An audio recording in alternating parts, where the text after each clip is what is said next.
Pemuda diminta turut berkolaborasi membangun Aceh Tenggara. Memperingati Hari Sumpah Pemuda ke-95, pemerintah Kabupaten Aceh Tenggara menggelar upacara di halaman Sekretariat Daerah. Hadir dalam upacara peringatan Hari Sumpah Pemuda, Kepala Organisasi Perangkat Daerah, Forum Komunikasi Pimpinan Kecamatan, dan instansi vertikal lainnya. Pembina upacara.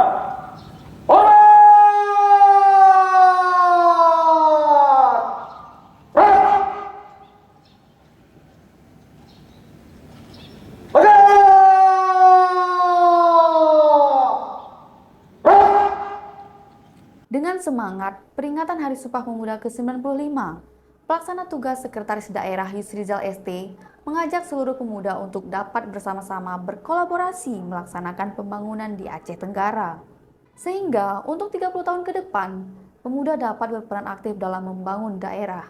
Jadi harapan kita memaknai daripada Hari Sumpah Pemuda ini, bagaimana pemuda-pemuda yang ada khususnya di Kabupaten Aceh Tenggara dapat saling berkolaborasi untuk mewarnai pembangunan di Kabupaten Aceh Tenggara secara khususnya. Yang mana kita tahu bahwasanya para pemuda untuk 30 tahun ke depan akan sangat berperan untuk pembangunan di Kabupaten Aceh Tenggara, sehingga perlu ada kolaborasi antar berbagai organisasi yang ada di Kabupaten Aceh Tenggara. Dalam upacara peringatan Hari Sumpah Pemuda ke-95, bertindak selaku pembina upacara PLT Sekda Yusrizal ST. Pemimpin upacara Diki Alfitra Deski membaca Undang-Undang Dasar 1945, Raditya Putra, membaca teks keputusan Kongres Pemuda Indonesia Ikhwan Kartiwan, dan pembawa teks Pancasila Edo M. Arif. Sedangkan untuk petugas pengibar bendera adalah Paskibraka dan paduan suara berasal dari SMA Negeri 1 Kutacani. Pertama, kami putra dan putri Indonesia. Mengaku bertumpah darah yang satu. Tanah Indonesia.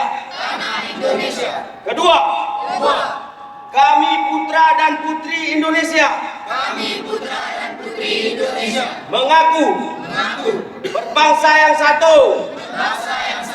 Bangsa Indonesia. Ketiga, kami putra dan putri Indonesia. Menjunjung bahasa persatuan.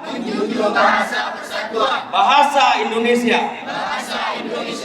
Selamat memperingati Hari Sumpah Pemuda ke-95 bersama majukan Indonesia. Tim Liputan Diskominfo Aceh Tenggara.